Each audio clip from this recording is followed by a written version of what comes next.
Okay. I'm Uh, here with Ketan Bakrania, who is a good friend of mine in Pittsburgh, and he is a accompanist for dance classes at Carnegie Mellon University and Point Park University. And he plays a variety of instruments, including percussion and guitar. So I'm just going to go ahead and hand it over to Ketan. Ketan is going to play some awesome music today, a few rhythms for us. okay, so the dance classes, they usually start off with warm-up exercises. And warm-up exercises are, since they're called warm-up exercises, as you can guess, they're kind of slow. They're not the higher, people don't just start jumping around and dancing right away. I usually use at least two hand drums, like a conga or what they call them cubanos, which they're cylindrical. They're basically the same thing as a conga.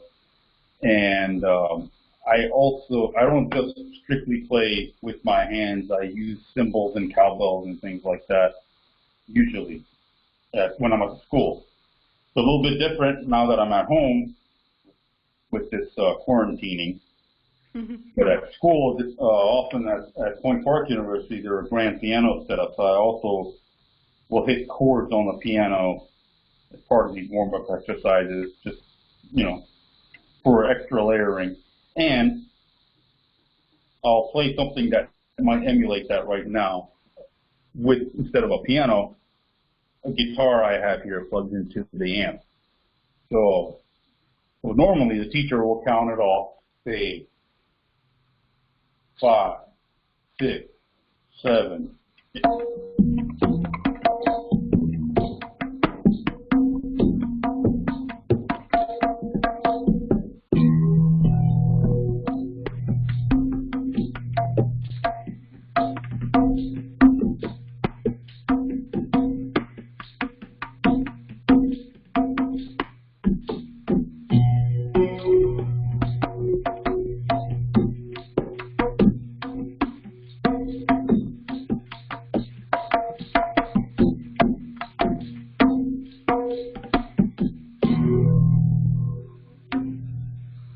So that could last good 10 minutes, depending on the dance class. When a semester goes on for a while, on the first week of classes, like say in the fall semester, when the students are just being introduced to a teacher and exercises, these moments of playing are shorter.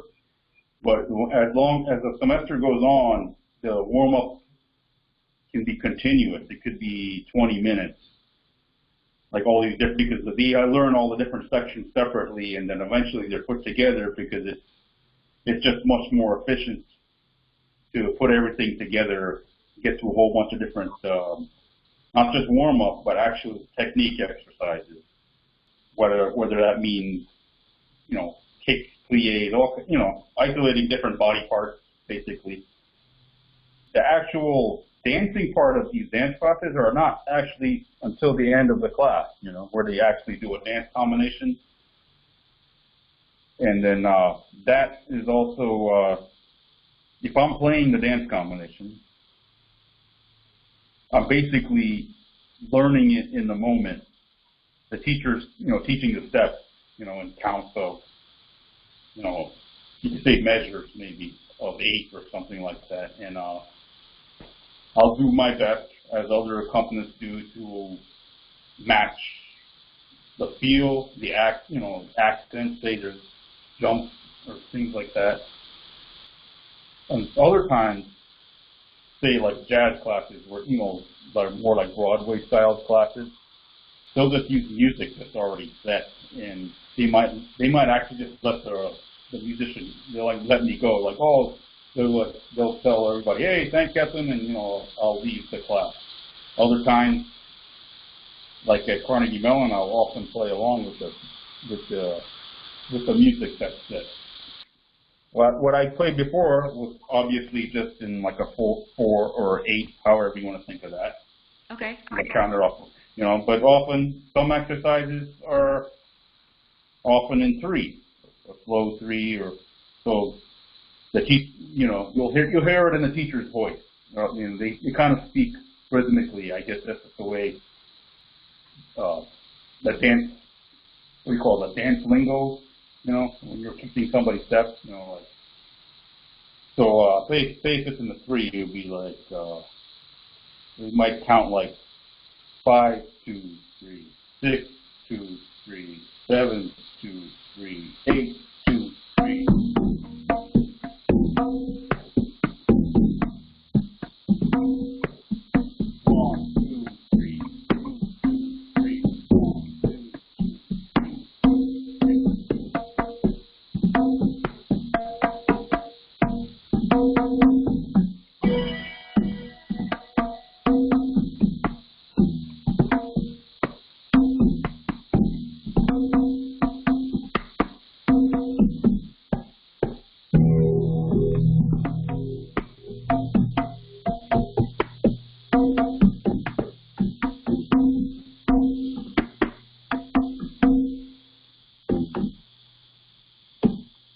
Here's this jingle here. That's the tool that I use every day, pretty much. That I've been doing this for the last 12 years. It's good to have other timekeepers besides the drums. It frees up I do things with my feet, like that's on my foot, this jingle. And what I don't have today is with the other foot, I have a cowbell on the ground. And I'm able to play both cowbell and jingles with just my feet. So I got these timekeepers already going. And what that really does is frees up the hands to be more expressive or responsive to the dance, that is, instead of all the timekeeping pressure depending on just the drum. Say if I just had the drum. This is just a drum.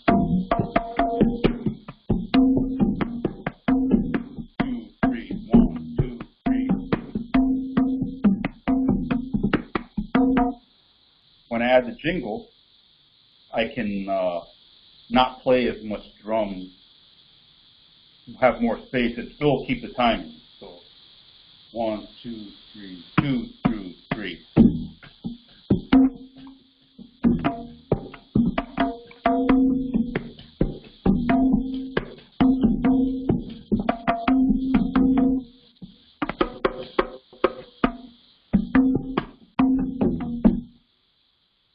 That frees up my hands, basically, to be more responsive and flavorful and have feel and all those things. You're playing the tabla, right? Right now I'm playing the tabla, yeah. I don't play the tabla for dance classes normally. Tabla are what I have at home. When this quarantine thing started, I really, actually, I don't have a car, so I couldn't go to the school to get my actual usual percussion setup, which is the tall hand drum that's like a conga and the cymbal and cowbell. But luckily I had a tabla at home, and I had this extra jingle. This fits in the shoe. I also, at work, I actually use a tambourine, and it just goes around my ankle. And that's pretty loud, actually. Good for a nice giant dance studio.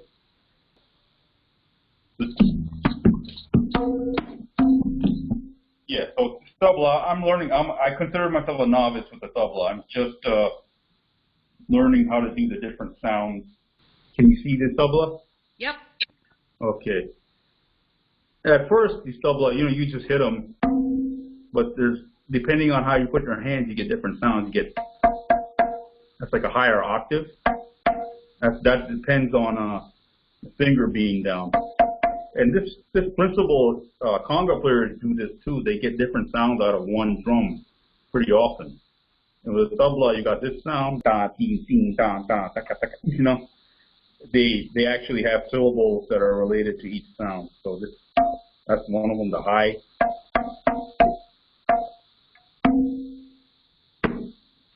That's a sound. And on the low drum, you get their open tone, but you can get different notes by where where you put your palm. And the combination of different sounds on both of these drums have, I guess they have their own names as well.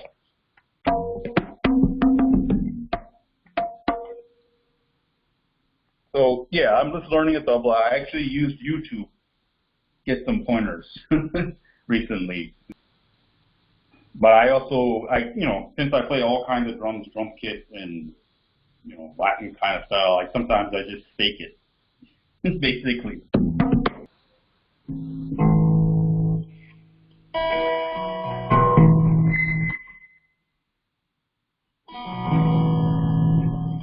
Now this guitar, I'm sure some people are familiar with guitar.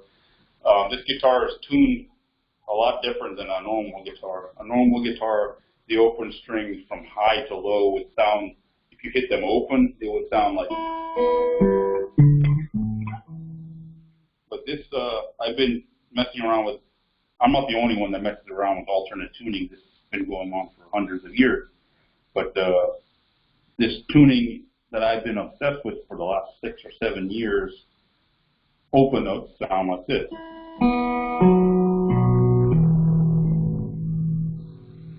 Anybody familiar with music terminology, the lowest string on a guitar is usually the E. But with this tuning, my lowest is an A, which is a whole fifth below a normal E. But anyway, this is tuned, so it makes it kind of like a different instrument. For example, a cello and I don't know about a violin. I think a violin, the open strings on a cello and violin are like this. It might sound familiar when if you listen to an orchestra tune, you might hear that. So this tune, it's a different instrument in a way, except these two highest strings are the only strings that are normal.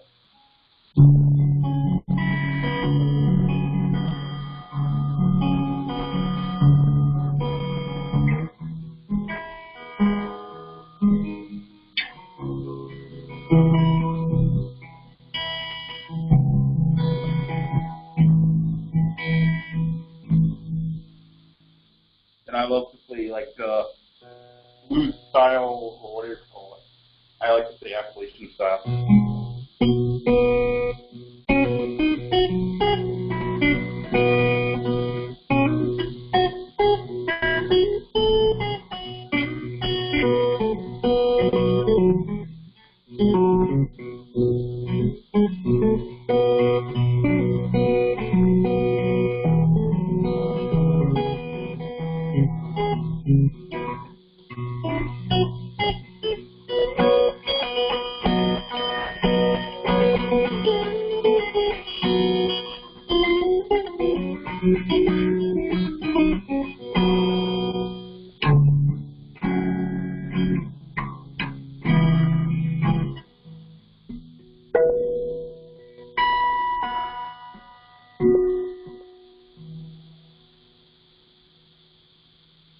So yeah, this tuning and guitar has been my latest obsession for the last couple of years. Although most people, you haven't told them this, that they know me as a bass player because of my band Chai Baba. But this is what I've been inspired and fascinated by most recently. As an accompanist for dance, if it's learning a dance, say a dance combination, then you're rhythmically learning it in the moment, especially if you haven't seen the dance combination before, which is usually the case. You're kind of learning it in the moment, just as the dancers are learning it in the moment. That they're learning their steps and I guess it's in a certain way easier because you don't have to dance it. You just have to play something that goes with it. But you have to motivate the dancers to want to do that dance combination, especially if the dance combination doesn't have pre-recorded music selected. That you have to bring that energy to it to motivate them. An advantage of having all these things going with my feet and everything, because it provides a whole soundscape.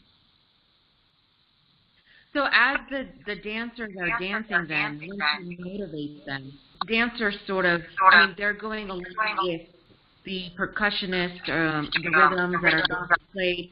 Do you also follow them in terms of like what direction they're going now and maybe shift or change what you're doing? Well, it influences, you know what, yeah, now you just made me think something.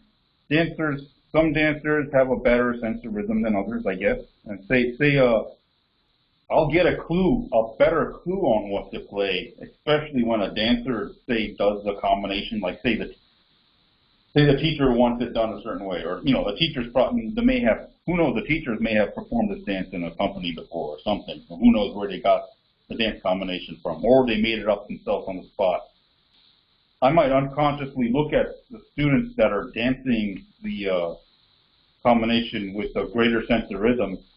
Might look at them more, match them more. They'll motivate me, which in turn is like a cyclic thing. That motivates the rest of the dancers. You know? If the teacher is dancing it full out, I can just look at the teacher. That helps. You know, that's often the case. I'm usually focused on the teacher.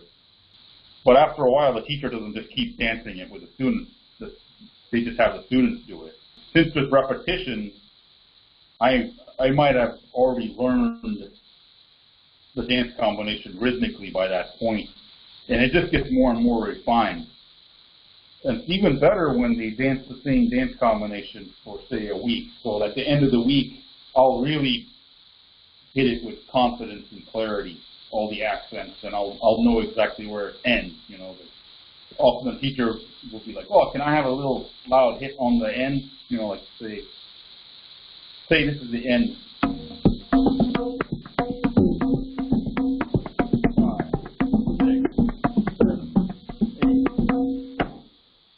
Something like that, but that was a 1, 2, 3, 4, 5, 6, 7, 8. And often in dance, they tend to count things in groups of 8. It's not a rule, but it's kind of common. And so there'll be some number of those counts of 8, say only 4, or they could be 20. Who knows? When it's a big, large dance class, like with 30 or 40 students, they don't necessarily have everybody dance the combination at once. They'll have like only a group of 5 or 10, and then another 5 or 10 will go. It's good when the drummer can signal every time it's the end of that measures, basically.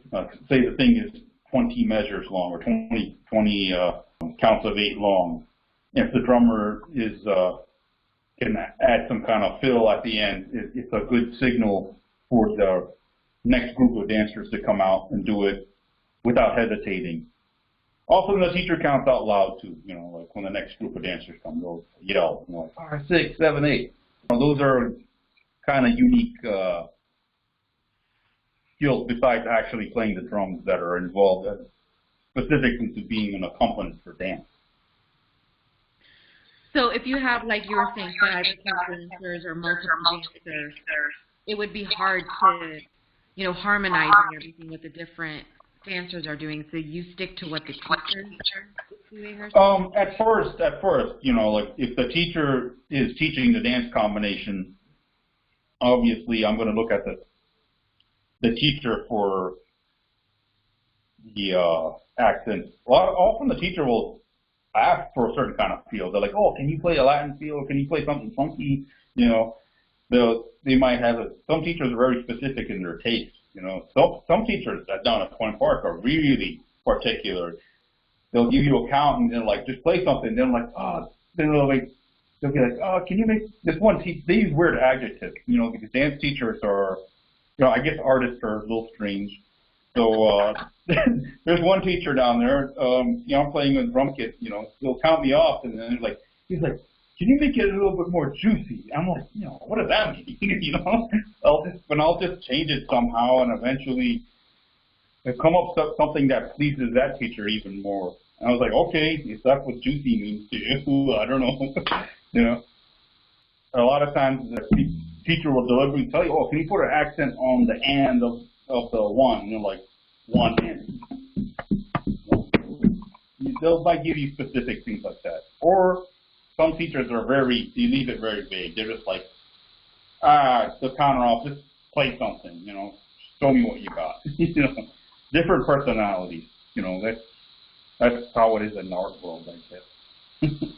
Yeah. But it helps when a dance teacher has, I like it when a dance teacher has a specific rhythm or tempo in mind. I like that rather than just, hey, play something, personal,